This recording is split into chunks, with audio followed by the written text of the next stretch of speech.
matamasa namin ang lasap at malasap namin ang ganda, ang sarap ng buhay para maging malakas kami na harapin ang lahat ng mga hirap na nandun din sa buhay. In other words, life is a matter of balance, and because we face a lot of troubles and difficulties, it's important for us to be as happy as possible, as nice the life as possible should be had, and that we should get the most out of life. So Ecclesiastes explains that life could be short and full of trouble. So people should make the most out of life. Kung minsan ang kamatayan, bigla-biglang dumarating, bihira naman na na-expect yan. Kaya ang tatanong mo, nagawa na ba niya ang dapat gawin? Nalasap ba ang dapat lasapin? Nakain ba ang dapat kainin? Tanggap ba ang dapat tanggapin bago man lang siya nabawian ng buhay? So making the most out of life entails knowing and choosing what really matter. Ano ba talaga ang mahalaga? Unang-una, maliliit na bagay. Sabi nga natin, God is in the details. Even quality is in the details. Halimbawa, mayroong hotel, ang laki-laki, 1,000 room hotel. Ang ganda-ganda ng lobby, ang ganda-ganda ng garden. Pero pag humiga na kayo, yung unan, marumi ang punda. Ang ganda ng banyo, pero ipa-flash nyo, ayaw mag-flash. Di ba sira lahat? Because everything is in the detail.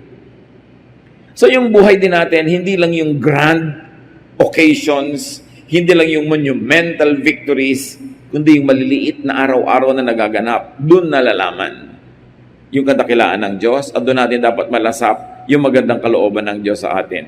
So what really matter? Little things like appetite on the dining table. Kailangan pag kumakain, may gana.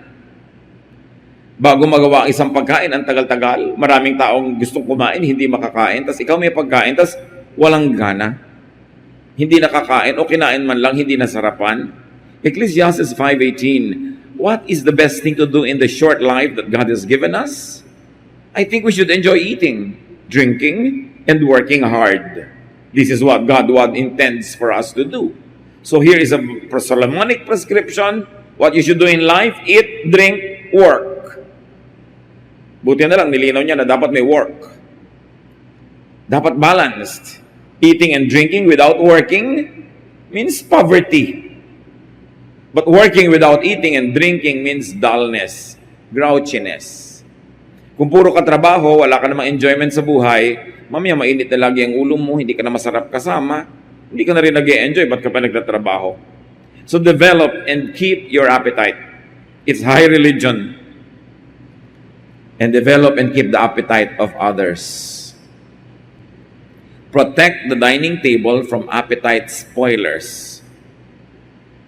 Kailangan pagkakakain na kayo, isinasa isang tabi, nililimot yung mga problema, mga kalungkutan, at lalong-lalo yung awayan. Mahirap lumulo ng pagkain pag nag-aaway kayo. Mahirap lumulo ng pagkain pag malungkot. Kaya meron tayong ministry sa isa't isa, pasayahin, ilagay sa mood ang bawat isa on the table. And very importantly, isa pa na spoiler sa table is idolatrous diet worship. Yung may inihanda ka, I cannot eat that. Ay, ayoko niyan. Ilang calories yan. Naku, tataba ako. Yung pinintasan na ng pinintasan yung pagkain. It's an appetite spoiler. Tapos pag tinignan mo siya, mukhang kalansay yung muka. Ito mo yung cheekbone ko, hindi cheekbone yan, kalansay. Dahil OA na kuminsan na pagdadiet. At nagdadiet ka, nadadamay tuloy yung iba, yung may mga gana, nakita kang kukuha ka praso. They either feel guilty or they feel bad about themselves. Kaya kung magdadiet din lang kayo, hindi kayo kakaing mabuti, huwag na lang kayong dumalo. Spoiler kayo doon sa mga gustong kumain. O dapat merong isang mesa for dieters. Ang plato nila, tansan. Ang chopstick nila, toothpick. Yan, ang mapalan nyo. Kasi nadadamay kami kumisa sa kada-diet ng iba. No? Proverbs 15:17, a simple meal with love is better than a feast where there is hatred. Yung sobrang komplikadong kainan na ang dami-daming kutsara, ang dami mga plato, ang dami mga baso na pag nagkamali, nagagalit na tuloy yung si senyora sa mga maling nagsaserve. O napagod na napagod si Mrs. sa paghahanda, kaya tuloy pagod na pagod siya, mainit na yung ulo nung kakain na. O nakakatatlong init na siya kasi gusto niya mainit kakainin, nahuli yung kakain na mister, awayan na tuloy. So niya, simplehan nyo na lang ha, para kayo masaya. kesa masyadong complicated tapos nakakaproblema. Hindi ko mo complicated, may problema. Pero pag complicated yung meal, usually napapagod na yung naghanda nun. Appreciate and celebrate what's on the table. And brothers and sisters, huwag pipintasan ng pagkain, lalo't kaharap. Siguro kung talagang gusto mong magkaroon ng isang scientific analysis of the quality of the food, pagkatapos na, kung sabi mong medyo yata mas masarap yung sinigang kung hindi sumobra ang alat, o mas gusto ko sana yung isda kung tostado, pero pagkaharap mo na yung pagkain, andun na, wala ka ng choice, huwag mo siyang pipintasan. Kung hindi ka namimintas ng tao na kaharap mo, huwag mo rin gagawin sa pagkain. Kamya, magdamdam sa yung pagkain, hindi ka nabalikan. Sabi ni Confucius, philosopher na Chinese, coarse rice for food, water to drink, happiness may be enjoyed even in this. So niya, basta magandang attitude mo, kahit ano yung pagkain, makakagana ka. Pero dapat pinapagana mo yung sarili mo at pinapagana mo rin yung kapwa mo. Don't bring up trouble sa dining table. Hindi yan ang oras para magtalo-talo, mag-away-away, magbangayan. Importante na ipinoprotect natin yung mesa. Because eating is religion too. Lahat ng ginagawa natin can glorify God or can dishonor God. Then what else really matter? Rest and sleep. Jeremiah 31:25-26, those who feel tired and worn out will find new life and energy. And when they sleep, they will wake up refreshed. So mahalaga yung napapahinga ka talaga. Kung puro ka trabaho, kulang ka sa tulog, kulang ka sa pahinga, kulang ka sa saya, kulang ka sa masarap na pagkain, sa pangit ang ugali mo. Kasi sabi nga nila, you are what you eat. So provider ka nga pero nakasimangot ka naman lagi, hindi ka masayang kasama, pabawasan yung kabayanihan mo. Pagod ka na nga, dapat maging hero ka na, pero dahil sa sobrang pagod, palaangil ka na, palaaway, people end up hating you. Kailangan na tao marunong mag-relax. Nagtatrabaho ka, pero marunong ka mag-relax. Kasi kahit patayin mo sarili mo katatrabaho, kung hindi be-bless ni Lord, wala rin mangyayari. Pero pag gusto ka i-bless ni Lord, sino makakapigil sa Kanya? Psalm 127 verse 2, it is useless to get up early and stay up late in order to earn a living. God takes care of His own, even while they sleep. Hindi naman sinasabi na huwag kayong gumising ng maaga dahil kung talagang kailangan gumising kayo ng maaga dahil malilate kayo, syempre gigising kayo ng maaga. But what is the message here is, hindi mo mapipilit ang blessing ng Diyos. Hindi ko mo more trabaho, it means more food, more income, more happiness. So unahin mo is to please God. And even the conduct of your business, in the way you work and the way you do your business, dapat God-pleasing. So He will bless your effort. Hindi tanim ka ng tanim, tapos wala ka ng mga anihin. Mahalaga, inuuna pa rin, kahit nagtatrabaho, yung bibigyan mo ng kasiyahan ng Diyos. Dahil pag natuwa siya sa'yo, sinong makakapigil sa Kanya na i-bless ka? Pero pag hindi naman natuwa sa'yo, Diyos, hindi naman ang makakapilit sa Kanya na i-bless ka. Si Elijah recovered strength and stopped wanting to die when he was able to sleep and eat. Itong si Elijah na prophet, gusto na nga niyang mamatay, ka-prophet na tao, binubuhay pa siya ng Diyos, gusto na niyang mamatay. Yung pala, gutom lang, pagod. Nung nakatulog at pinakain ng anghel, biglang gusto na niya uli mabuhay. Kasi talagang naiiba ang utak ng tao pag sobrang pagod at undernourished. Yung mga konti-konting kumain, patikim-tikim, kapra-kapraso, observe. Obserbahan nyo kung kayo yun, mga kapatid. Kung maganda ang ugali nyo at asal, sobrang halos ayaw na kumain, hindi ka na nag-enjoy kumain, tapos puro katrabaho, obserbahan nyo kung nakakatuwaan kayong kasama ng kapwa nyo. Kung nami-miss kayo pag wala kayo doon, at hinahagad ng mga taong makasama kayo dahil masarap kayong kasama. Usually, when you don't eat enough, yung behavior nyo suffers. Kaya marami mga dieters, mga grouchy, maitin ang ulo, mga magagalitin sa buhay. Hindi nila alam, yung cells nila, gutom na gutom. O kaya kulang ng pahinga.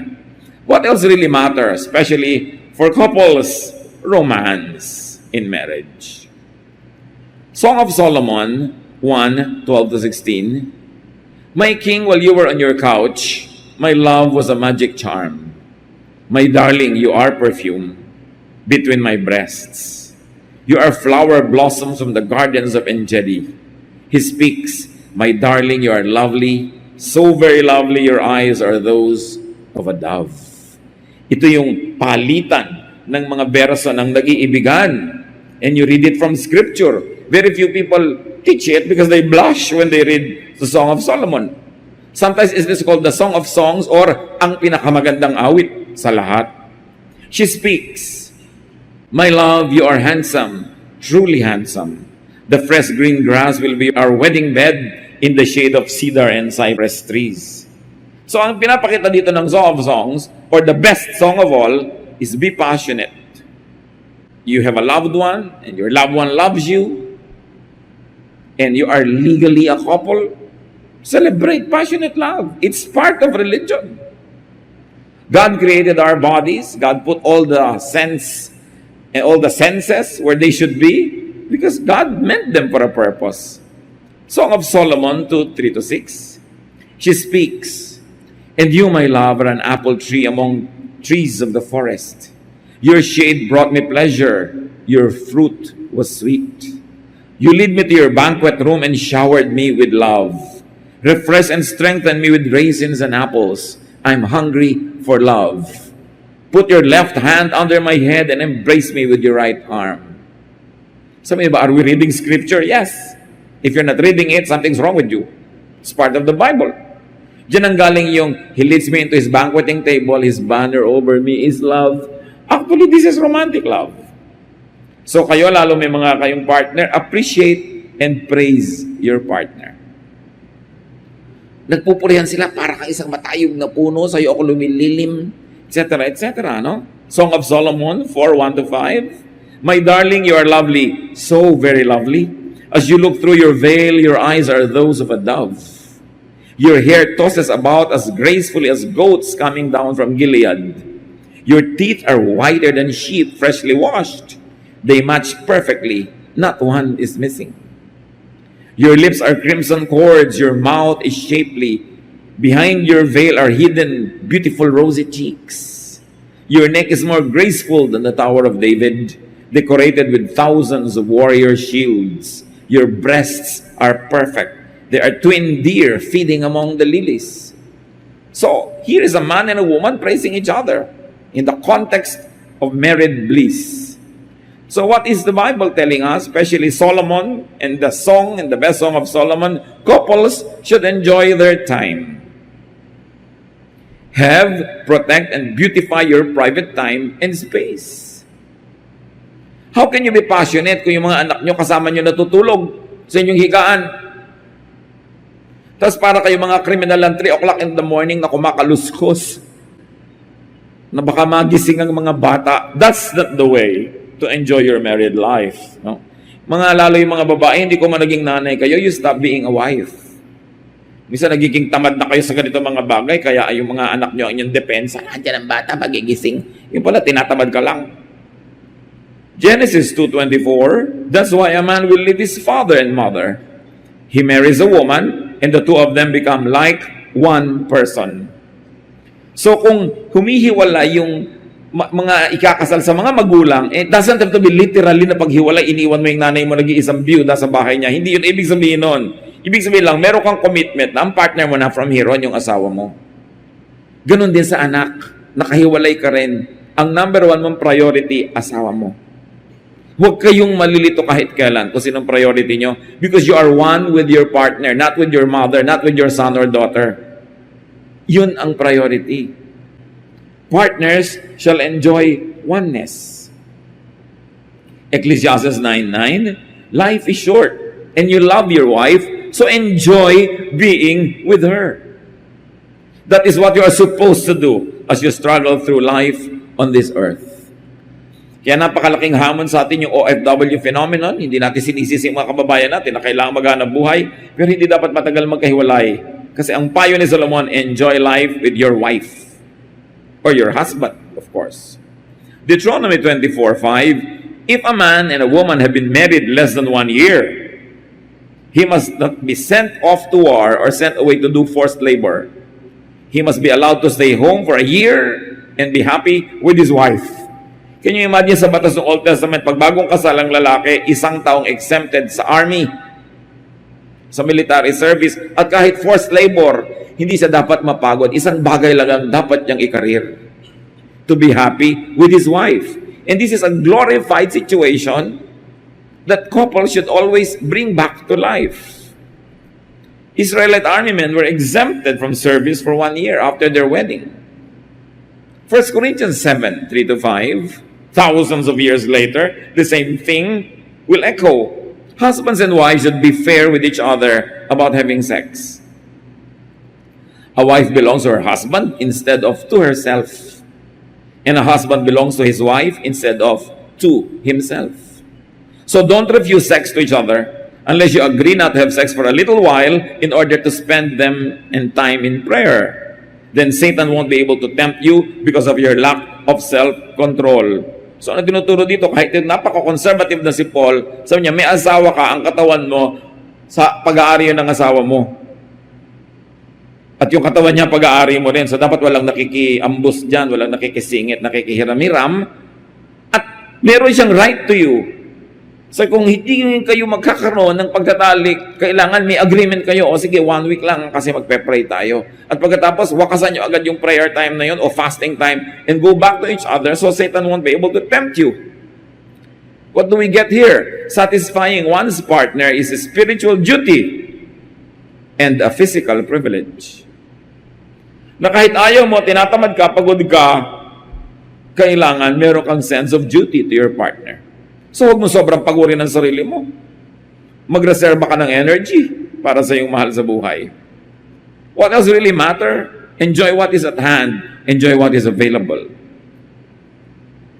Ecclesiastes 9:9, life is short and you love your wife, so enjoy being with her. Sa mga iksi-iksi ng buhay, kailangan samantalahin nyo yan. Do not waste time. Hindi yung ang tagal-tagal na hindi kayo nagmamahalan o kaya naging malamig kayo sa isa't isa, naghiwalay pa kayo matagal. Sayang ang panahon. Aalis-alis ka pa sa asawa mo, pagtanda mo rin at may sakit ka, babalik-balik ka rin. Sayang ang panahon. Huwag ka nalang umalis. Ecclesiastes 3:22, we are meant to enjoy our work and that's the best thing we can do. We can never know the future. Hindi mo nang pwede ipagmalaki yung kinabukasan pa, hindi mo alam kung ano mangyayari. So enjoy whatever is being done and happening at present. Huwag kang isip ng isip, o sige, next week babawi ako. Paano kung hindi ka nabuhay next week? O next month, makakapagbakasyon din tayo. Next year, magkakaroon din tayong oras. No! Dapat everyday may iniaago kang panahon for enjoyment. Every week may iniaagaw kang araw. Every month may iniaagaw kang weekend. Every year may inaagaw kang at least 1 week or probably 2 weeks or a month para sa ganitong mga bagay. A little of everything every time. Work, eat, drink, play, all in one day. All in 1 week, all in a month. Because you don't know when your life will end.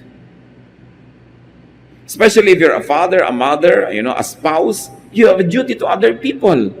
Hindi ka nabubuhay para lang sa sarili. Ipagpalagay na ayaw mo mag-enjoy. Paano sila? Gusto sila mag-enjoy at hindi sila mag-enjoy na hindi ka kasama, may pananagutan tayo sa isa't isa. Lalabas kayo, meron kayong outing, huwag ka manimangot, huwag mo pangitan ng mood mo, huwag mo ilabas yung init ng ulo mo. Sayang ang outing. Sayang ang picnic, doon ka pa nag-alboroto. Sayang yung kainan, doon ka pa nawala ng gana, doon pa kayo nag-away. Huwag magsayang ng sandali. Kasi hindi na bumabalik. Ecclesiastes 5:19, suppose you are very rich and able to enjoy everything you own. Then go ahead and enjoy. This is God's gift to you. So anong sinasabi? O pinayaman ka ng Diyos, binigyan ka ng mga blessing, enjoy what God gives you. Do not be and stop being guilty for enjoying. Especially if your wealth is God-given, if it is deserved, you work hard for it, you never killed or stole from anybody, enjoy it. Huwag kayong makikinig sa mga religious people na lagi kang pinapagilty pag nag-enjoy ka. Kakain ka ng masarap. Alam mo ba, nasa halaga ng lunch mo, makakapagpakain ka na ng 500 squatter? Yung gaganunin ka, kakain ka na. Marami naman akong ginagawang kabutihan. Bakit pati pagkain ko ngayon, kailangan ko pagtasahan? Bakit hindi ba ako pwedeng mabuhay para rin sa sarili ko, kasabay ng pagpapakain ko sa iba? Sabi, if God blesses you, enjoy it. Choice ng God na blessan ka eh. Kasi pag hindi mo in-enjoy yun, parang binaliwala mo yung binibigay sa'yo. Kung minsan kasi ang tinuturo ng relihiyon, sobrang guilt. Ang mahal-mahal ng damit mo, marami ka namang damitan na mahirap kung hindi yan ang isusuot mo. Nagbibigay din naman ako. Ano ngayon kung mag-enjoy ako? God wants to be gracious to me. As long as I don't steal it, I work for it, and I also never forget to be charitable. Why should I be stopped from enjoying what God gives me? Ecclesiastes 11:8. Even if you live to a ripe old age, you should try to enjoy each day. Because darkness will come and will last a long time. Nothing makes sense. The darkness, of course, is death. Sabi niya, kahit matanda ka na, mag-enjoy ka pa. Hindi yung matanda na ako. Ano ngayon kung matanda na kayo? Mag-enjoy ka pa, sabi ko noon. Huwag kang mag-alala, death will come and you will stay dead for long. You have all the time to be dead. So huwag mo i-fast forward. Huwag kang magmadali, buhay ka pa. Ang Diyos sa kanyang walang hanggang karunungan ay nagpapasyang buhay ka pa. Therefore, mabuhay ka. Nobody is too young. Enjoy every phase, every period, every moment of your life. Walang too young or too old for enjoyment. And you want to enjoy, start early and never stop. Because life is a gift from God. Life is not a problem to solve. Life is not a cross to carry. Life is not a list of don'ts, don'ts, don'ts. Life is a gift. Kailan pa natin lubos na uunawain na kaluguran ng Diyos, gusto ng Diyos na mag-enjoy tayo? Hindi niya minamasama. Basta't hindi nakaw, pinagtrabahuhan, deserved, and thanked for. Ipinagpapasalamat dahil alam mong kabutihan lang ng Diyos. Si Paul, si Pablo, he learned to be contented with any and in any situation. Philippians 4:12. I know what it is to be poor or to have plenty, and I have lived under all kinds of conditions. I know what it means to be full or to be hungry, to have too much or too little. Sabi ni Paul, lahat yan napagdaanan ko na. Sa palagay mo, napigil ako na mabuhay dahil ako'y mapera o kote ang pera, pagod o nakapagpahinga, gutom o busog. Lahat yan. Dumadaan talaga yan. But you must never forget to continue to worship God, to serve God, and to enjoy your life. What else really matter? Peace and contentment in aloneness. Or even in aloneness. Kung wala kang kasama ngayon, enjoy your time. Huwag kang parang hilong-talilong na naghahanap ng kasama. Kung wala gusto mong kumain, wala kang kasabay, hindi kumain ka, enjoyin mo. Kung binigyan ka Lord ng kasabay, isabay mo. Hindi naman laging may tao. Marami kasi sa atin mga kapatid, hindi tayo marunong mag-enjoy mag-isa. Pag nag-iisa ka na, para ka ng feeling mo, itinapon ka ng tadhana.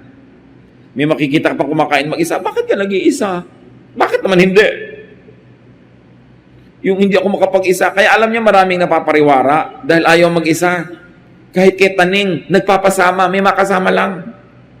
Kahit masama na, kasalanan na, magsasama pa rin. Sa takot mag-isa. It is one thing we have to learn, to enjoy aloneness. As long as you are not always alone, and that you also enjoy happiness in company. Hindi naman yung sobra ka na naging individualistic. Enjoy parties, weddings, banquets, fellowships. Jesus did. Pag binasa yung New Testament, lagi siyang nasa mga handaan, kainan, wedding. In fact, the first miracle of Jesus was to make wine at a wedding ceremony. So, nakita niyo kung ano yun? Iisipin mo, ang pinakaunang himala dapat ni Jesus, nagpagalig ng libu-libong pilay? Nagbigay ng padingin sa mga bulag? Hindi. Gumawa ng alak. Para matuloy yung kasiyahan ng wedding. Hindi ito yung alak na nakakalasing. Ito yung alak na nagpapasarap ng kain, nakasabay sa kapagkainan. You might think it's not profound enough. You might think it's too trivial for the Son of God to make His first miracle this way. But that's a statement. That is precisely the statement. That Jesus is saying, the daily, mundane items of day-to-day life is not too small to merit a miracle. That life is made up not of great moments, which could only be few, but life is made up of many days put end to end That's why those days must count. Those days must be celebrated. So the Father in the New Testament throws a party when the prodigal son returns. When your prodigal son returns, what do? Yung naglalayas mong anak, yung suwail mong anak, pag uuwi, anong sasalubong? Sermon. Anong sasalubong? Pagalit, baka bugbog. Itong tatay na ito, matapos lustayin ng anak yung kanyang pera, naghirap, bumalik, he throws a party. Luke 15:25-26, the older son had been out in the field, but when he came near the house, he heard the music and dancing. So he called one of the servants over and asked, "What's going on here?" Sabi, nagparty po ang tatay nyo dahil umuwi yung kapatid nyo naglayas. Luke 15:28, the older brother got so angry that he would not even go into the house. Spoiler, may party, ayaw sumama. At doon niya ibunulalas lahat yung sama niya ng loob. Don't be a complainer. Don't be a spoiler just because or because you work hard. Pag tinignan niyo, yung anak na isa, mahilig gumastos, masayahin, mahilig mag-party, dalusta yung pera. Ito ng isa, trabaho. Ang dami palang sama ng loob na binubunton, iniipon. Tapos bigla niya sinumbatan yung tatay niya. Ako lagi nagtatrabaho, hindi ako gumagastos, lagi ako nandito, hindi mo niyo ako pinagpa-party. Sabi ng tatay niya, sino may sabi sa'yo hindi ka mag-party? Akala mo kanya kung sinong uliran na taong tipid ng tipid, trabaho, yung pala isusumbat mo lang sa akin yan. And hindi ba obvious mga kapatid na mas malapit yung loob ng ama doon sa isang anak na kahit alibugha, siguro masarap kasama. Siyempre hindi naman siya ibinigay dito sa Bible parang model Pero ang point lang, meron din siyang magandang ugali. Masarap siyang kasama. Itong isa, ang sipag-sipag nga, kita ng pera, pero nakakainis kasama. Nanunumbat pa. So, hindi siya pala nag-enjoy sa buhay. What else matters in life? Contentment even in times of want. Sayang ang oras, kahit oras ng taghirap. Kung ang ipagdiriwang nyo lang yung panahon na kayo mariwasa, edi ang konti nun. Kasi ang big majority of people, hindi naman talaga nagiging ganong kariwasa. So dapat wala kang sasayanging oras kahit panahon ng hirap. Ipagpiesta mo pa rin, ipagdiwang mo pa rin, kasi sayang pa rin yung oras. In fact, nahirapan ka na nga sa oras to, hindi lalo namang nasayang kung wala ka man lang napala. Philippians 4:12-13, I know what it is to be poor or to have plenty, and I have lived under all kinds of conditions. I know what it means to be full or to be hungry, to have too much or too little. Christ gives me the strength to face anything. So mga kapatid, dumarating yung panahon wala kayong pera, enjoy pa rin kayo. Marami namang enjoyment, hindi kailangan bayaran Hindi kayo sure kung magkakapera kayo or not. Don't suspend your enjoyment of life. Hayaan nyo lang, darating yun kung darating, hindi darating kung hindi darating, kahit kayo mag-worry. Hindi natin sinasabing maging mapagwalang bahala tayo, pero dapat tayong matuto ng certain level of just letting it happen. Kahit naman pilitin mo, hindi mo rin mapilit To be satisfied does not mean gleeful about your needs. Ang sinasabi lang dito, I have learned to be satisfied. Alam ko, kulang, hindi ko ipinagdiriwang na kulang, pero anong gagawin ko? Magrereklamo, magmumukmuk, magagalit. So niya, tinisikap ko, tinuturuan ko sa sarili ko na enjoyin kahit konti. Total, konti anong gagawin ko? Sayang ang panahon. And of course, another thing that really matters is appreciation in plenty. Pag dumating naman yung panahon na mariwasa ka, maluwag sa buhay, pasalamatan. Proverbs 15:6, the house of the righteous contains great treasure, but the income of the wicked brings them trouble. Meron daw talaga mga specially favored because of their righteousness na pinupuno ng Diyos ng mga magaganda, mamahalin, maririwasang bagay yung bahay niya. At huwag kang ma-offend. Sabi mo, ang ganda naman ng plato mo, ang mahal, makakabili ka na ng 50 Biblia dyan. Yung papagiltihin mo yung tao, may magandang Biblia. May magandang plato. May ganun Yung gusto mag-party, ilang Biblia na mabibili natin doon? Gusto ng Diyos balance. O namimigay ka ng Biblia pero nagpa-party ka rin. Importante yung gano'n, hindi ka laging guilty. Dapat no guilt kung wala ka namang ginagawang mali. Proverbs 10:22, the blessings of the Lord brings wealth and He adds no trouble to it. Paulit-ulit yung mga verses, pag talagang bine-bless ka, luluwag ka rin, magkakaroon ka rin ng ginhawa, magkakaroon ka rin ng masasarap na bagay at hindi mo dapat yon ihingi ng tawad o i-apologize for. Psalm 90 verse 12 says, teach us to number our days. Turuan mo kaming bilangin, pahalagahan, bigyan ng katuturan ang bawat araw na ipinahihiram mo sa amin. Remember, life is a gift. Internalize natin, it's a gift. Therefore, it must be enjoyed. May nagbigay sa'yo ng t-shirt gift, hindi mo sinusuot, hindi ka nabibigyan uli. Meron akong taong tinigilan bigyan ng tuwalya magaganda dahil nalaman ko, nandun lang sa cabinet niya lahat. Pointless! So pag may binibigay sa'yo yung Diyos, enjoyin mo yon. Just don't forget to share. In this case, he said, well, you want eternal life? And Jesus said, if you want to be perfect. So Jesus equates the concept of eternal life with perfection. And then he says, go and sell your possessions and give the proceeds to the poor. In other words, Jesus was saying, you want perfection that gives eternal life or brings a slice of eternity into your life? Be kind. And you will have treasure in heaven. Here, treasure in heaven. Again, heaven is always defined as a place where you go after you die. But whenever Jesus uses that word, or the kingdom of God, or the reign of God, He also means that bliss, that joy, that peace and happiness that people feel and experience here and now when they follow the ways of God. In other words, when they let their hearts to become the kingdom of God, when they make God the king of their hearts and in their hearts. So sabi niyo, gusto mo magkaroon ng buhay na walang hanggan? Gusto mo makaramdam ng eternity, ng timelessness, ng perfection, ng bliss? Equated with that, do this. Be kind. Especially to the needy. Then, pwede ka nang sumunod sa akin. Follow me. In other words, unless you are doing it my way, where am I going? Why do you want to follow me? Because I'm in heaven, because I'm going to heaven. But the way to that place, or to that state of mind, is by being kind. So dapat nating appreciatein yung aspect na to ng pagpapakahulugan ni Jesus sa eternity, sa eternal life, and the way to heaven, now being articulated as kindness. Sell your possessions, give them to the needy, then you follow me. Then you can go to where I'm going or to where I am right now, because this is the way.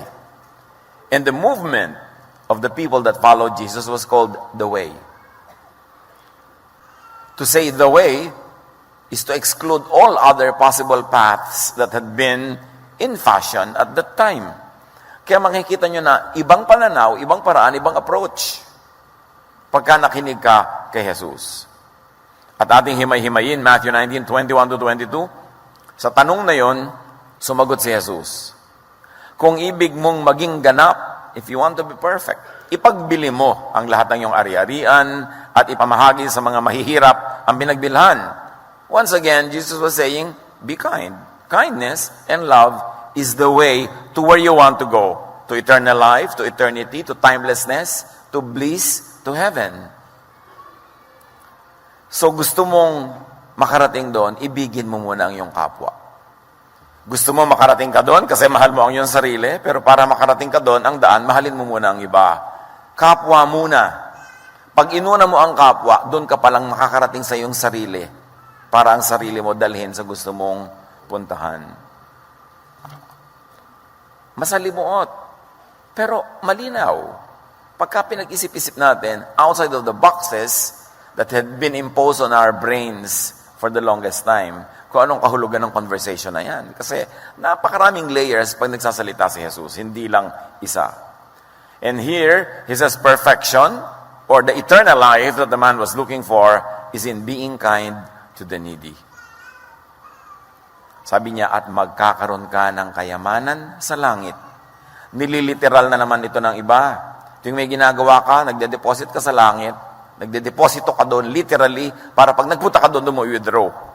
Well, we are not discounting the possibility, the literal possibility of that interpretation, but obviously in this case, the Lord was saying, langit is the kingdom of God, not a place up there in the clouds or beyond. Langit is in and within you. It is not a place out there, somewhere in the universe, but it is in your heart. Kaya nilinaw niya sa Luke 17:21, people will not say, look, God's kingdom is here, or there it is. No. God's kingdom is here with you. Translated another way, God's kingdom is inside you. The way to the kingdom in you, the way to you, to your own heart, is through others. Through kindness to others. So it is cyclical. Gusto mong makarating doon sa heaven, dadaan ka muna sa iba. Maging mabait ka sa kanila, then you get to that heavenly position to be able to enjoy it yourself. So you make others enjoy first. And you become the collateral beneficiary of your goodness to others. It's not you making yourself enjoy only and only you. Makukulong ka sa sarili mo. Para ka makarating sa sarili mo, you have to go full circle. You want to get to God, you go to God through others first, by doing good to them, by being kind to them, and then you reach God, and God blesses you, pabalik-balik. It all begins and ends with God. That's why Jesus is the beginning and the end, the Alpha and the Omega. All the kindness and the goodness start with Him. We become beneficiaries, so we make others beneficiaries too, and it goes back in terms of praises to God and thanksgiving to God, and the cycle is done. So langit is in your heart, in your mind.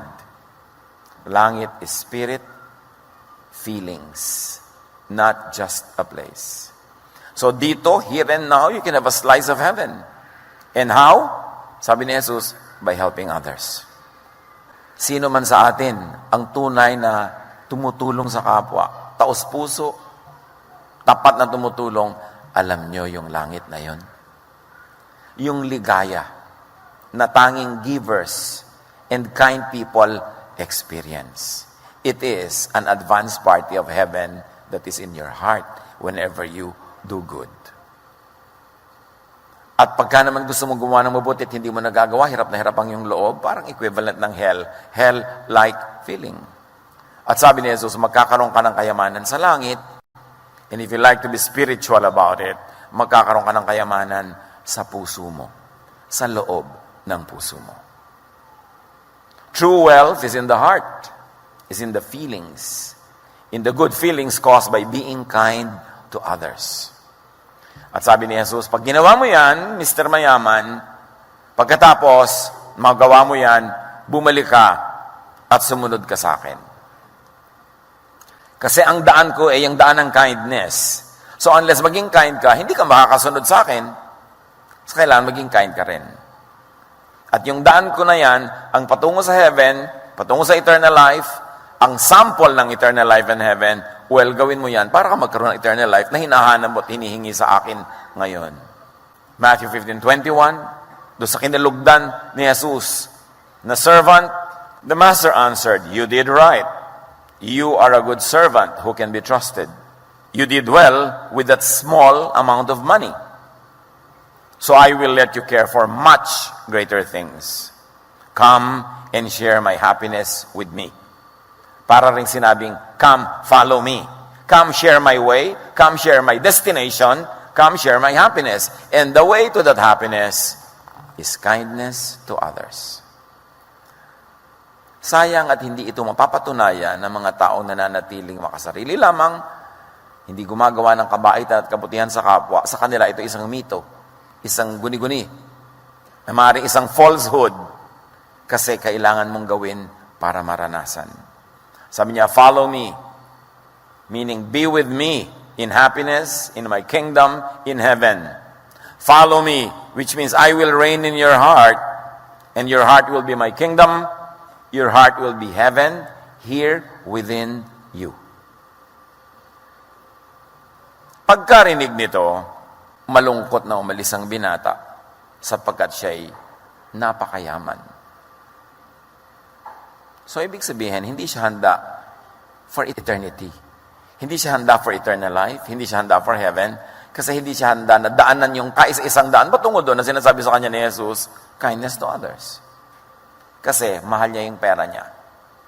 At kung mahal niya yung pera niya, ibig sabihin, hindi niya mahal ang sarili niya. Kasi kung mahal mo ang sarili mo, sinabi na ni Jesus you want heaven? Ipamigay mo yan, at then makakarating ka dahil pwede ka sumunod sa akin. Hindi niya sinunod, ibig sabihin, mas mahal niya ang pera kaysa sa sarili niya. Sukdang hindi siya makasunod kay Jesus, hindi siya makarating sa hinahanap niyang eternal life, basta pera pa rin. Napakalaking kabulagan. Kaya ikinuwento ito para sa ating kaliwanagan. Hindi siya dekorasyon para pagkunan natin ng aral. Malungkot siya, negative feelings. Kabaligtaran ng positive feelings of happiness. So malungkot means non-heaven, malungkot here means hell. Pag ginawa mong extreme examples of heaven and hell, saya and lungkot. At ang pinagkaiba lang nung dalawa is that determination, the will to do good, to be kind to others. Ayaw niyang mag-share. But in the experience of love and in godliness, you keep only what you give away. And you lose what you selflessly keep. Parang sinabi ni Jesus, to live, you have to die.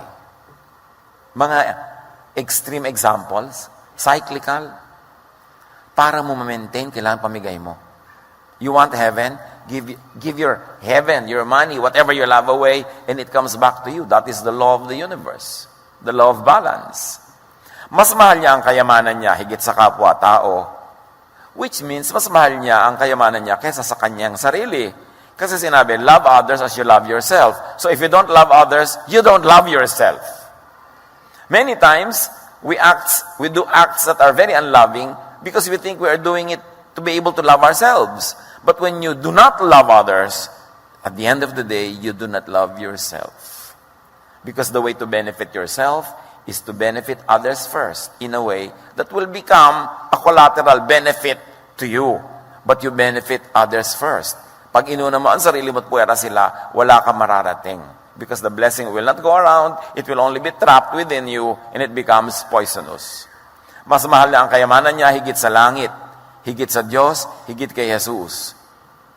Hindi totoong ibig niyang sumunod kay Jesus. Kasi hindi siya willing na daanan yung dinadaanan ni Jesus. Hahanap siya ng ibang shortcut. Saan siya dadaan? Jesus is the way, the truth, and the life. Love for others only means putting others first. It doesn't mean not putting yourself in. Uunahin mo lang sila. 1 Corinthians 10:33, tularan niyo ang ginagawa ko, sabi ni Pablo. Sinisikap kong mabigyan kasiyahan ang lahat ng tao sa bawat ginagawa ko. Hindi ko inuuna ang sarili kong kapakanan, kundi ang kapakanan ng marami.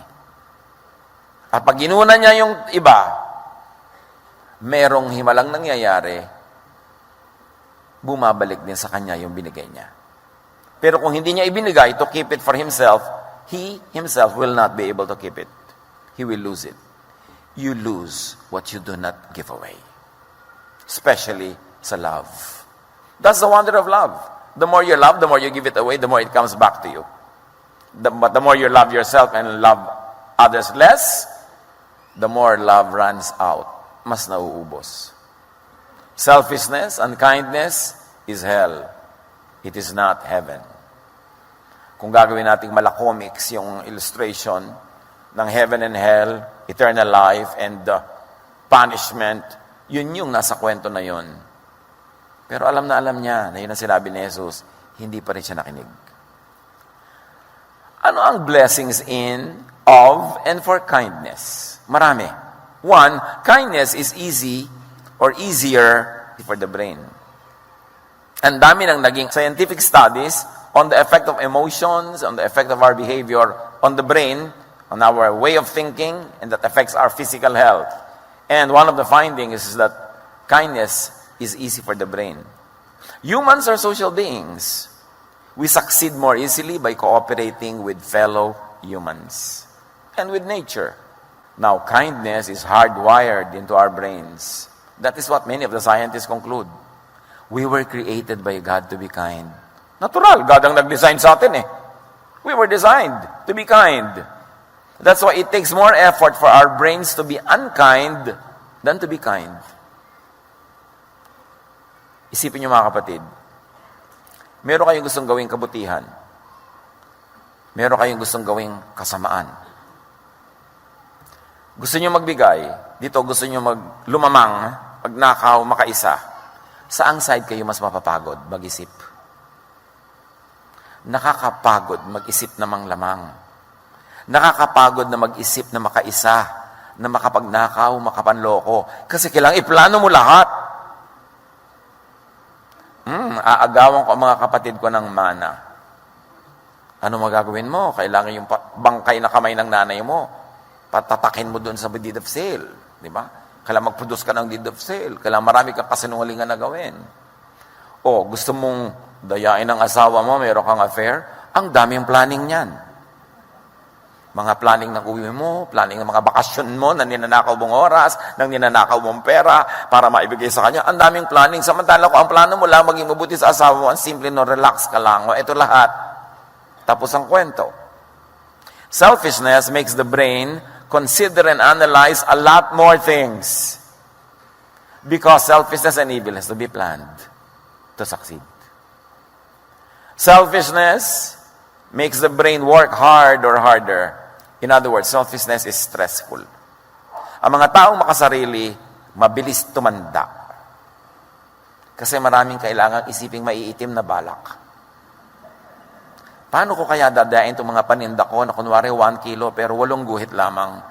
Isip ka ng isip. Paano ko pabibigatin itong tinda kong manok? Ano ituturo ko dito para siya bumigat? Anong gagawin ko para maibenta ko ang bulok na karne? Lalagyan ko ng mga sili, para spicy, para matamis, para magkaroon ng mga lasa. Kailangan mo mag-isip para mandaya. Pero kung mabait ka lang, o okay ka lang, wala ka masyadong pinag-iisip. Meron pa nga isang tindera, may bumibili sa kanya ng kamatis.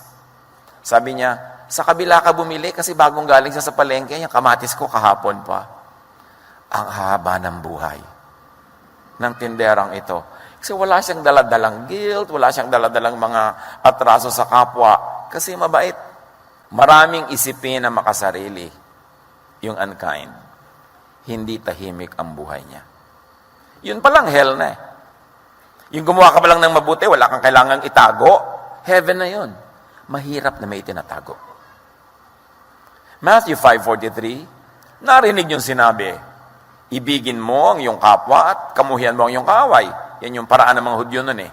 Pero sabi ni Jesus, no. Ito naman ang sinasabi ko. Ibigin ninyo ang inyong mga kaaway at ipanalangin ninyo ang mga umuusig sa inyo. So alin sa dalawa ang pagbibigay sa iyo ng kapayapaan? Yung kinakabihan mo yung kaaway at minamahal mo lang yung kaibigan, o mahalin mo na lang lahat. Patawarin mo lahat, ipanalangin mo lahat. Mas madali yun. Wala ka ng galit na aalagaan. Wala ka ng mga babalakin na paghihiganti. Hindi ka na hypersensitive. Marami kang pinapalampas. Kaya yung way ni Jesus, sabi niya, I am the way. Sabi niya, my yoke is easy, my burden is light. You will find rest for your souls. Sa kabaitan ng kapahingahan, hindi sa unkindness. Unsociable individuals are disadvantaged. Yung mga hindi marunong makipagkapwa, hindi marunong makitungo, hindi marunong makihalubilo, yung mga makasarili, they are weak. Why? Because struggle is a fact of life. And sociability and cooperation are equally important to be able to make it through the night. Mas mabuti sa atin na tinutulungan at tumutulong kaysa mapag-isa ka lang. Kindness is present even in nature. Pag pinag-aralan natin yung mga animals and plants, meron tinatawag ang mga biologists na survival of the selfless. Ibig sabihin yung mga marunong makipag-cooperate sa kapwa halaman, sa kapwa isda, sa kapwa kung ano man, mas malaki ang survival rate mo doon. Yung mga hunter dogs, they're able to hunt when they hunt in packs. Yung grupo-grupo sila. Bakit ang mga isda sama-sama mag-swim? Ang dami-dami. Kasi kinakain sila ng ang daming malalaking isda. So may makain man sa kanila, as a species, as a group, tuloy pa rin ang buhay. Hindi sila mauubos. Kasi busog na yung kumakain. Nandun pa sila, ang dami nila eh. Kaya mabuting sama-sama. Merong ganun. Sa mga puno, pag tumingin kayo sa ibabaw ng puno, lalo sa gubat, ganito makikita nyo. Wala mga leaves na nagpapatong-patong. Kanya-kanyang area yung mga puno. Area ko to, area mo yan. Kaya mapapansin nyo, kahit sa garden ninyo, pag may halaman dito, may tinanim kayong iba, lalayo siya ng konti, hindi siya makikipagsiksikan. Kasi marunong sila mag-cooperate. O share tayo ng space. Dito ako, dito ka, may hangganan ako, may hangganan ka. At napatunayan, ng napakarami nag-aaral ngayon, ng mga puno nag-uusap-usap through the roots. Na pag kulang ng nutrient yung isa doon sa malayo, pinadadala nung isa na sobra sa nutrient niya through the root system. At yung mga mumunting mga buhay na mga nakatira sa kanilang mga paligid, tumutulong din sa kanila para sila mga buhay. They exchange nutrients, they exchange information. When some trees are under attack of whatever, mga insects o kung sino man, they release messages through the roots so that the neighboring trees can prepare themselves. They can release kung ano-ano mga chemical elements nila that will actually drive even insects away. Mga repellents. Kaya yung mga informed and healthful habits ngayon, ang pampaalis ng insekto sa bahay, plants. May mga plants na specialty nila, magpalayas ng lamok, magpaalis ng mga ipis, pero hindi nyo papatayin. Because pag may insecticide kayo, yung side means dead, katulad ng suicide. Diba? Yung dead. Parasite, genocide. Pag may insecticide ka, ang nakamamatay sa lamok ay nakamamatay din sa iyo. Malaki lang nga ang lungs mo, kaya hindi ka namamatay agad. Isang patak patay ang lamok, sa iyo, isang drum dapat. Eh dahil hindi ka naman nagbubuhos ng isang drum sabay-sabay, spray ka lang ng spray every day, unti-unting naiipon sa katawan mo yon, kaya bukas ka pa mamamatay. You don't want insects in your house? Ha, plants, ilagay nyo. Just drive them away, don't kill them kasi may karapatan din sila mabuhay. Ayaw nyo lang, kakagat-kagat sila sa inyo, so just use even essential oils. Yung mga plants, nagtutulong-tulungan sila. Pag kami namamatay na isang halaman, talagang hindi na maiwasang mamamatay siya, nire-release niya lahat ng mga very favorable elements sa kanya into the root system para makuha ng iba. Kaya pag tumingin uli kayo sa mga puno, makikita nyo, sila ay sample ng cooperation. Puno nga marunong niyan. Dapat tayo rin. Pero ang tao, over time, nabaluktot ang isip eh. Ang itinuturo natin ngayon sa mga bata, be competitive. Sa mga bansa, be competitive. Pag nag-compete tayong lahat, mamamatay tayong lahat sa planetang ito. Ang kailangan ng humanity, cooperation. Yung product na pinakamadali at pinakama-effective na gawin ng bansa mo, yun ang gawin mo. Yung iba ang gagawa. So we all need each other and we all feed each other. Hindi tayo magko-compete. You kill your competitor, you will also die kasi mawawalan ka ng market. Mawawalan ka ng supporter. It is important na tayo'y bumalik sa kabaitan, kabutihan, kagandahang loob, at turuan natin ang mga bata to be cooperative rather than to always want to win. Yung kailangan anak, ikaw ang first honor. Alam niyo yung mga ganun, pag lagi mo diniktahan, mamaya wala siyang kaibigan na classmate kasi competitive siya. Laging gusto niya, siya yung panalo, pinakamataas ang grade, laging siya yung mga bida. So who will like that kind of person? Kailangan, anak, marunong ka dapat makisama, marunong ka dapat makitungo, dapat marunong ka makipagmabutihan because that's where we all will thrive. At yan ay tinuturo ng Bible. Turo yan ni Jesus at itinuro ng mga disciples yan. Kailangan marunong kang makibagay, makitungo, makihalubilo, makipagmabutihan. Ephesians 4:25 to 28. Dahil dito, itakwil na natin ang pagsisinungaling at tayong lahat ay magsabi ng totoo sa isa't isa. Sapagkat tayo'y bahagi ng iisang katawan. Kung magagalit man kayo, iwasan ninyo ang kayong magkasala. Huwag ninyong hayaang lumubog ang araw, naggalit pa rin kayo. Huwag ninyong bigyan ng pagkakataon ang dyablo.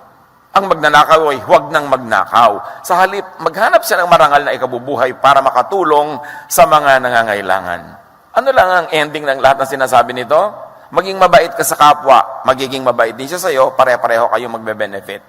Huwag kang magsinungaling. Kasi pag nagsinungaling ka, malalaman din nila yan, mawawala sila ng tiwala sa iyo. Paano ka aasenso kung wala nagtitiwala sa iyo? Huwag kang magnakaw para kapagtiwalaan. You need people trusting you for you to succeed in whatever you do. Kailangan cooperation. Kailangan kind ka because kindness begets kindness. Kung yung ginawan mo ng mabuti, hindi siya diretso ang nagbayad sa'yo, babayaran ka rin ng universe because the universe runs in perfect balance. Debit, credit, dapat zero balance. Hindi pumapayag ang nature na hindi. Kaya huwag kang magdamdam kung may ginagawa ka ng mabuti, hindi ka binabayaran. Una, kaya ka nga nakagawa ng mabuti sa Kanya, nauna na ang Diyos na nag-advance sa'yo eh. Ano naman na ibibigay mo sa Kanya kung walang naibigay na una sa'yo ang Diyos? So kahit hindi Kanya binayaran, actually, ikaw yung nagbayad, ikaw yung nagsukli sa binigay sa'yo ng Diyos, sa iba mo lang nga binigay. Huwag sumasama ang loob mo. O hindi Kanya diretso binayaran, hindi siya nagpasalamat, wala siyang kwentang bigyan, God will find a way for the appreciation to go back to you. Huwag mo yung problemahin. Ang atupagin mo, maging mabait. Maging mabuti. The teaching is always kindness to one another. And it creates your own happiness. Now, kindness is healthful for the brain. One, because as we have said, it doesn't make your brain work so hard. Researchers have found out that people who donated kidneys to total strangers had a very distinct brain shape. Brain composition. Yung extreme altruists, ang brains nila, ang structure, differed from a normal person's brain. And the brain structure of the very, very kind are the opposite of a psychopath's brain. Alam niyo yung mga psychopathic people? They have less or no compassion at all. No? Iba ang shape ng brain nila. At nako-compare na ngayon ang shape ng brain ng mabait at ng hindi mabait. Pakisilip nyo ang brain ng katabi nyo kung meron kayong x-ray eyes. Kasi nakikita na.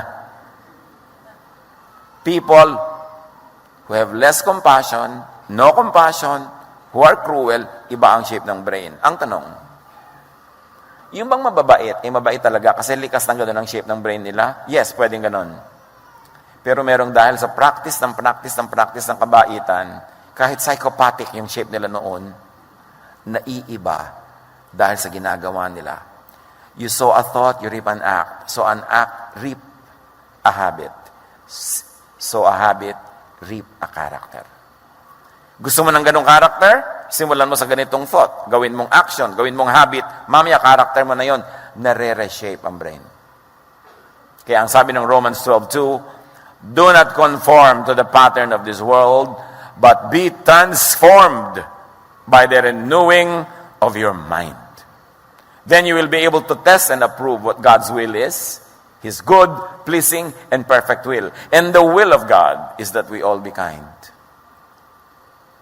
So kung meron tayong mga natural tendencies to be unkind, kalabanin nyo yan, baligtarin nyo with action. Iniisip mong sampalin yung katabi mo, i-facial mo. Baligtarin mo yung tendency. Kasi yung action mo na yon, pag pinaulit-ulit-ulit mo magiging habit, it will become you. It will reshape your entire worldview. Your value system. So either likas ka ng mabait, at kung hindi likas, magbait-baitan ka muna. Pwede yon. Paulit-ulitin mo lang, hanggang magising ka isang araw, ay, ang bait ko na po talaga, normal na to. Nangyayari yon. May pagbabago talaga pag sumusunod tayo sa kagustuhan ng Diyos. Huwag niyong susundin yung negative nature. Kasi meron din tayo nun. Ang sundin niyo yung positive. Huwag niyong susundin yung udyok ng kadiliman. Ang sundin niyo yung guidance ng liwanag. Now, kindness is the way to happiness, not unkindness. According to studies, unkindness creates fluctuating happiness. Kung paano na may measure na mga nag-experiment yan yung happiness level, yung unkind, nagiging happy din. Kasi nagiging pleasure niya sometimes to be cruel, to be unkind. Hiniyakan niya, pinahiyakan, tuwa siya. Pero siya ganun pleasure. Yun nga yung psychopath mind. Pero, isang kaya mamaya nagkahanap ko sila. His fix or her fix. But kindness, according to studies, result in longer lasting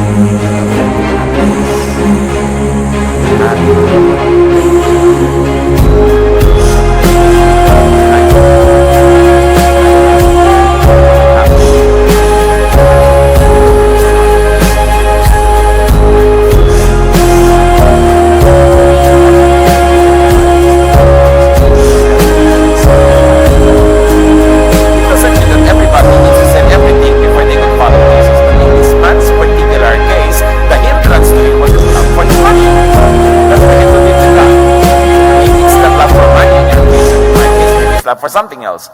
But if it makes us love people less or not love them at all, then yung sinasabi ni Jesus, i-liquidate mo yan, tanggalin mo yan, sell it, get rid of it, kasi hindi ka makakasunod sa akin pag iyan ay dala-dala mo.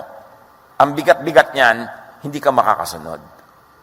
James 3:16, sapagkat saan man naghahari ang inggit at makasariling hangarin, naghahari din doon ang kaguluhan at lahat ng uri ng masamang gawa. So pag selfish ka, unkind ka, lahat na pag-iisipin mo masama. Magkakabuhol-buhol lang yung buhay. Ang dami-daming kasamaan na mangyayari hanggang hindi mo na malaman kung saan ang puno at dulo dahil buhol-buhol na ang lahat. Jesus is the way out of that. Just begin to be kind. Break the cycle of unkindness. Meron ba kayong kilala, kasambahay, kamag-anak, katrabaho na meron kayong cycle of evil na ginagawa sa kanya? Yung pagka maghuhulog na siya ng kanyang card sa bandy clock, nilalagyan niya yung bandy clock ng asin para masira. Pag meron siyang project, sinasabotahin ninyo. Nasa accounting kayo, pagka mga request ng department niya, ay, hindi nyo inaasikaso. Meron ba tayong tinatrato with the cycle of evil? Baligtarin nyo yan. Get out of that cycle. Minsan maliit, malaking bagay, pero meron ganon. Minsan may sarili mong kasama sa bahay, hindi mo paborito. Pagka siya, laging negative ang treatment mo sa kanya. Pag nauna kang kumain, uubusan mo siya. Pag nagmamadali siyang gumamit ng banyo, kanta ka pa ng kanta sa banyo, ang tagal-tagal mo kumakanta doon para siya masadista. Meron ba kayong ganon? Isipin nyo, break that cycle and begin a cycle of positive love, of kindness, and you will change your own life. Lingid sa kaalaman ng marami, kaya sila naghihirap. Kaya sila nagdurusa. Kaya nabibigo ang lahat ng project nila. Kasi hindi sila mabait. Kailangan, honestly, saliksikin natin ating sarili. Mabait ba ako o hindi? O nagbabait-baitan lang ako? O talagang hindi ko nga itinatago, talagang hindi ako mabait. Siyasatin natin. Kasi ang sabi ni Jesus, you want paradise? You want eternal life? Be kind. So if you're not enjoying this paradise, here in your heart, ibig sabihin, may unkindness. Kasi yun ang itinuro ni Jesus na dahilan. Come on, isipin natin. At huwag tayong mag-deny. Lahat tayo nananalamin sa harap ng salita ni Jesus para tanggalin ang mga dumi na ating mukha, hindi para lalo itong takpan. At yun ang magdadala ng pagbabago sa ating buhay. Yung iba sasabihin, alam mo, malas-malas ko sa business. Mabait ka ba? Kailangan mabait ka. Baka naman sobra kang bait, talagang hindi ka na naniningil na nagbabayad, malulugi ka rin nun. Kasi dapat, love others as you love yourself. So, love mo rin yung sarili mo. Hindi ka naman nagpapaapi, hindi ka nagpapakawawa, hindi ka nagpapadaya. Hindi na ibig sabihin ng kabaitan. Love others as you love yourself. Pantay lang. Philippians 2:1-4. Do nothing out of selfish ambition or vain conceit. Why? It will lead you to isolation. Pag mayabang ka, mapagmataas, ma-isolate ka. Remember, in humility, value others above yourselves. There, malalove ka nila, magugustuhan ka nila, kasama ka sa circulation, magsasaksid ka. Not looking to your own interest, but each of you to the interest of the others. Kasi pag inuna mo sila, uunahin ka rin nila, so pare-pareho, there's a cycle of goodness. Cooperation is what Jesus teaches us and His disciples teach us. Kindness always wins. Kindness never goes unpaid. So, pero ang kind ko po, bakit walang nagsusukli sa akin? Well, nauna ng kind sa'yo ang Diyos, so ikaw na lang nagsusukli. So, huwag ka na maghanap ng iba pang sukli. Nagbabalance ka sa pagbibigay dahil nakatanggap ka na eh. Kung may expect ka pa, ibabalik pa sa'yo. At pag ibinalik sa'yo, dapat magbigay ka uli para paikot-ikot ang biyaya. Kindness is rewarded with an overall health of goodwill, of good deeds, peace of mind, which leads to health, which leads to wealth. Kasi kung magaling ang takbo ng utak mo, magagaling ang takbo ng negosyo mo, ng hanap buhay mo, health can bring wealth. Now, it has been found in studies that people who volunteer to help others lose weight, have lower cholesterol levels, blood pressure, and lower incidences of heart problems. In other words, Everything being equal, everything being equal. Kung minsan naman kasi merong factor na magne-negate nitong result na to. Pero everything being equal, in a laboratory controlled situation, people who volunteer to help others live longer. Pero pag sabi ko, bakit po yung nagwa-volunteer, nasagasaan, namatay agad? Sabi ko nga, everything being equal. Hindi naman lahat nasasagasaan eh. Kasi kung sasagasaan mo siya, sagasaan mo rin lahat. Para everything being equal. But everything being equal, studies show again and again that people who are kind live longer. Bakit nga hindi?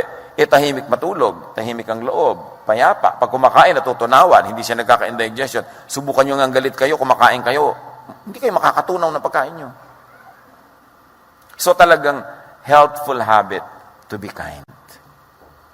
Proverbs 28:27, those who give to the poor will lack nothing. But those who close their eyes to them receive many curses. And of course, one of the curses of closing your eyes to the needy is guilt. Whether you are in denial that you are guilty, you will still feel it or your body will suffer from the feelings of guilt. Mahirap to live with guilt. Gawin nyo yung mabuti, ang sinasabi na inyong budhi, kesa ignore natin yung budhi at ang ating katawan ang nagdurusa. Kindness multiplies. Kindness spreads and leads to a chain reaction of other acts of kindnesses. Kaya yun ang magandang atmosphere. Sa bahay nyo, mga kapatid, is it a climate of kindness or unkindness? Nawa, kindness. Gawin nyo pang kinder. Gawin nyo pang kindness. Ngayon, kung unkindness yung climate, you be the agent of change. You be the instrument of God. Reverse that climate. Reverse that cycle by doing acts of kindness. Kaya nyo yan maiba. Because you are the salt of the earth. Konting salt, ramdam agad ang lasa. You are the light of the world. No matter how dark a room is, pag pumasok ang isang maliit na light, naliliwanagan talaga yon. Hindi ka pwedeng kainin ng dilim. Ang liwanag ang lagi magwawagi. So kung nasaan man kayong sitwasyon, humahari ay kadiliman, be that light. There is unkindness, there is cruelty, be kind. And you will be God's instrument in changing that environment. 2 Corinthians 9:11, pasasaganain niya kayo sa lahat ng bagay upang mas marami ang inyong matulungan. Sa gayon, lalong darami ang magpapasalamat sa Diyos dahil sa inyong tulong na dadalhin namin sa kanila. Pag marami nagpapasalamat sa Diyos, lalong nagbo-blow out ang Diyos, lahat lalong nabe-bless. Bigyan mo ang tao ng dahilan para magpasalamat siya sa Diyos. And you will create a new atmosphere, a new whole world. Change the climate. Kindness opens the heart and then the mind. The more giving one becomes, the more one becomes forgiving and understands people who are different from oneself. Pag ang tao palabigay, nagigiring mapagpatawad. May nangyayaring himala. Pagbigay siya ng bigay, lalo ang pinagbibigyan niya, yung taong may utang sa kanya, natututunan niyang patawarin. Kasi pag minamahal mo ang isang tao, whether by feelings or by action, naiiba rin ang damdamin mo sa kanya. So kung may tao kayong kinakainisan, regaluhan nyo ng cellphone. Lagi nyo textan ng I love you. Meron kayong tao kinakainisan, gawan nyo ng mabuti. Kagagawa nyo ng mabuti sa kanya, bigla na lang kayo gigising isang araw, mahal nyo na pala. O kung hindi man kayo makarating doon, at least, hindi nyo na pala dislike. Hindi nyo na hate. That's the only way to reverse hatred with love. Kung merong gumawa sa inyo ng masama, gawan nyo ng mabuti. Kasi pag ginawa nyo rin ng masama, gagawa ulit siya sa inyo ng masama. Hindi matatapos ang cycle. Pero pag ginawa nyo ng mabuti, gagawa nyo kayo ng mabuti. O hindi man yan gawin yon, titigil na siya sa paggawa ng masama sa inyo. You will be able to change the flow of energy. Kind people embrace and care for others. If you embrace and care for others, you understand and appreciate yourself better. Ang pinakamabilis daw na daan for self-acceptance is accepting others first. Na pagka ang iba ay tinatanggap mo ng walang patakaran, inuunawa mo, minamahal mo, ang nagiging ending, natututunan mo ring tanggapin ang iyong sarili. Maraming tao, kaya nila nire-reject ang iba kasi ang sarili nila, di rin nila matanggap. Malalalim na mga psychological na usapin. Pero dinidiscuss yan ni Jesus at ang kanyang mga alagad. 2 Corinthians 9:13-14, ang bukas palad niyong pagbibigay sa kanila. Dahil dyan, magpupuri sila sa Diyos, kaya't buong pagmamahal nila kayong ipapanalangin. Can you imagine? Na may isa, lalo marami na taong buong pusong nananalangin para sa inyo. Can you imagine the blessing that you will receive? Kung ay pinapanalangin nila, sana magkasakit siya. Maparalitika sana siya. Yung ipinapanalangin sa'yo negative, pwedeng hindi matupad, pero pwede rin matupad. So, napakasarap na ang gagawin mo sa kapwa, ang ending, magpapasalamat sa Diyos dahil sa ginawa mo. Pupurihin niya ang Diyos. Pinapalitan mo ang climate ng planeta. So, be kinder. Maraming paraan to be kinder, but I like to suggest only one direction right now. Let others go first. Unahin ang kapwa. Put others first. Philippians 2:3-4, huwag kayong gumawa ng anuman dahil sa paghahangad ninyong maging tanyag. Sa halip, bilang tanda ng pagpapakumbaba, ito rin yung higit ang iba kaysa sa inyong mga sarili. Pagmalasakitan ninyo ang kapakanan ng iba at hindi lamang ang inyong sarili. Put that into action. Serve. Wait on others. Galatians 6:9, huwag kayong magsawa sa paggawa ng mabuti. Pagdating ng takdang panahon, tayo ay aani kung hindi tayo magsasawa. Panaligan, panghawakan, tupdin ang sinasabi ng mga salitang ito. Serve. Wait for others. Wait on others, wait for others. Slow down long enough to extend a hand to others. Kung minsan sobra tayo nagmamadali sa ating mga schedule, walang time to love. But our accomplishment and our wealth will be measured by how much we loved, how much kindness we've extended to others. Psalm 90 verse 12, teach us to number our days that we may gain a heart of wisdom. Now, to number our days could mean to realize that life is short. To realize, to number our days, to intentionally focus on loving, on doing acts of kindness. Huwag kayong magpalampas ng isang araw na wala kayong namahal, na hindi kailangan emotional yon, yung nagawa nyo ng loving act. Because every day is an opportunity to love. Don't reverse it and turn it into an opportunity to hate. Dahil sayang ang araw na ibinibigay ng Diyos. And very simply, in very daily ways, wait for others to speak. Wait as they speak. Don't dominate conversations. Kindness yun. Napakasimpleng area of kindness. Pag doon lang, hindi pa tayo nag-succeed, sa malaki pa kayang area. Romans 12:10, magmahalan kayo bilang tunay na magkakapatid at pahalagahan ninyo ang iba ng higit sa pagpapahalaga nila sa inyo. So let and make others shine. Give them their 5 minutes of fame. Huwag niyong agawan.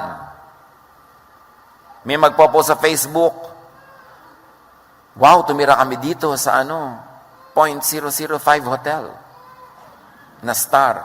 Bigla kang tatabi ng post, ako dito sa 7 star. Huwag mo naman siyang sapawan na, hayaan mo na. Ba't hindi tayo makatiis? May nag-post ng biyahe niya, ipopost mo rin yung biyahe mo. May nag-post kumakain ng bulang lang, ipopost mo yung French food mo na hindi mo nga ma-pronounce ang pangalan. Lagi nila kailangan makasapaw tayo. No, let others have their moments of fame. Philippians 2:3, don't be jealous or proud, but be humble and consider others more important than yourselves. Baliktad ang ginagawa natin kaya magulo ang mundo. Pero pag gumawa ka ng gano'n sa kanya, matuturoan mo rin siya na gano'n ang gawin sa'yo, the climate will change. Mga kapatid, be okay with not being glorified. Okay lang, hindi ka sumikat, hindi nabigay sa'yo credit. God knows. At ang Diyos ang nagbabalance ng lahat. Matthew 6:3-4, but when you give to the needy, do not let your left hand know what your right hand is doing, so that your giving may be in secret. then your Father who sees what is done in secret will reward you. Napakahalaga. Yan naman, yung paggawa ng mga secret, kung personal mo lang.